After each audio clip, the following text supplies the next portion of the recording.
Gateman সহকারে একসাথে বসে আমরা চা খাইছি।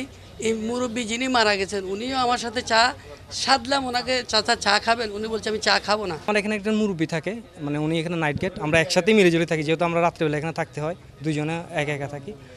তো যখন ট্রেনটা আসার সময় আমি হর্ন পেয়ে বের হয়েছি, ট্রেনটা অনেকটা দূরে ছিল, তখন কাকা গেটটা মানে উনি ফেলতেছে, আমি যাই বললাম কাকা গেট ফেলাইছেন, এই কথা আমি ওই পাশে চলে গেছি। ওই পাশে যাওয়ার পরে আমার যখন ইঞ্জিনটা ঢুকে গেছে, তার কিছুক্ষণ মানে ইঞ্জিনটা ঢোকার 2-1 সেকেন্ডের মধ্যেই গাড়িটা ওভার স্পিডে সেটা মেরে দিছে। এই পর্যন্ত যতটুকু আমরা জেনেছি, সকালে এটা 4টার পরে ঘটেছে, একটু পরে এখানে গেট ব্যারিয়ার ছিল যে ভেঙে গেছে, আপনি দেখতে পাচ্ছেন গেট ব্যারিয়ার ফেলানো হয়েছিল, কিন্তু চাল বোঝায় ট্রাকটা ব্যারিয়ার মানে নেই আর কি, ঢুকে পড়ছে। ট্রেন তো যাচ্ছিল, সে ঢুকে পড়ছে, ট্রেনের গায়ের উপরে এসে পড়ছে, যার কারণে এই কলিশনটা হয়েছে। পরবর্তী বিষয়টা আর এই বিষয়ে আমরা একটা তদন্ত কমিটি করেছি 3 সদস্য বিশিষ্ট, উদ্ধার কাজ প্রক্রিয়া চলমান আছে।